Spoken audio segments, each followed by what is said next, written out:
They called her, the Quiet One, long before they ever learned her name.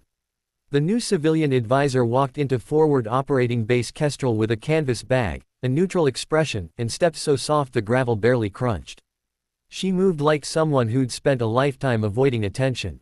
Not shy, just precise. Controlled. Almost invisible. No one knew who sent her. No one knew her assignment. The only thing they knew was that she was supposed to advise the command staff on security optimization, whatever that meant. And on a base full of restless Marines who'd seen more chaos than calm, that quietness made her an easy target. "Hey, advisor," Corporal Riggs called out on her first afternoon, leaning against a Humvee like he owned the entire desert. "You lost again. Or you just walk in circles for fun?" She offered him a polite smile. "Just taking in the layout. Helps me understand the base's rhythm." "Rhythm?" Riggs snorted. "You gonna make us dance?"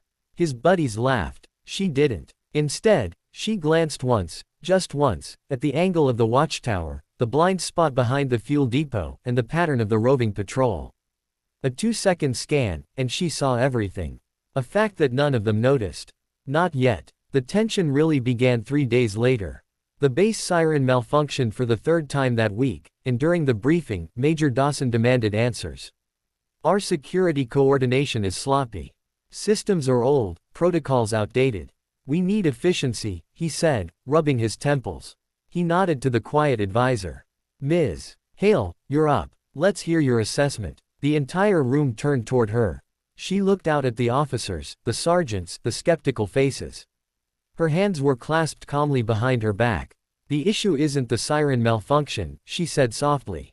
"It's the response time. You're averaging a 7-second delay before personnel move into position." Sergeant Trent raised a brow. "And how would you know that? You timing us with your wristwatch?" "Actually, yes. And counting your steps." Someone coughed, laughing under his breath. Someone else muttered, "She serious?"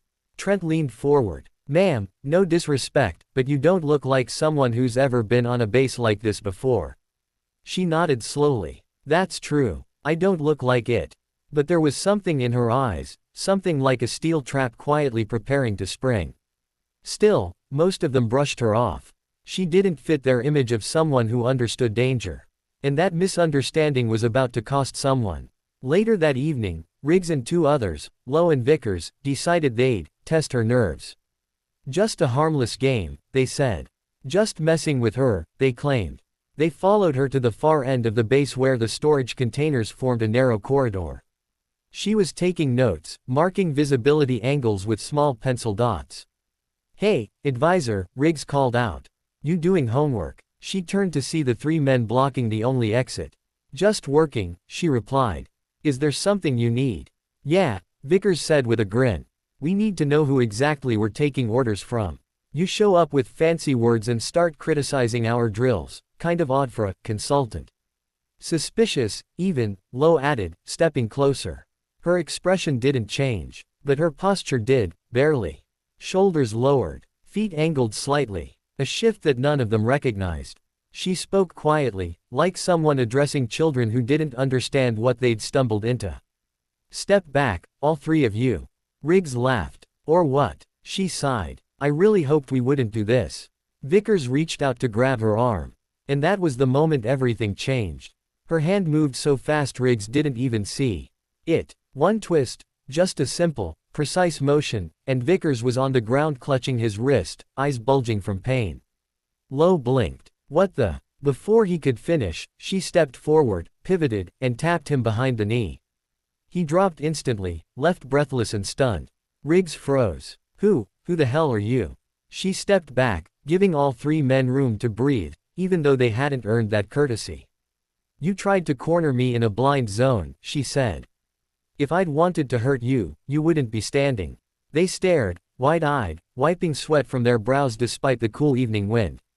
Riggs swallowed. "You military?" "Not anymore." "Then what were you?" She hesitated for the slightest moment, not out of doubt, but because she'd spent years not saying the words aloud. But these men needed to hear it. "I was a Navy SEAL." Silence hit the space like a blast wave.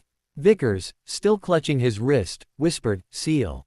But you're quiet," she offered. "Small. Not what you expected." They nodded, speechless. Never underestimate someone because you don't understand them, she said. That's the first lesson. She walked past them, her steps calm as ever.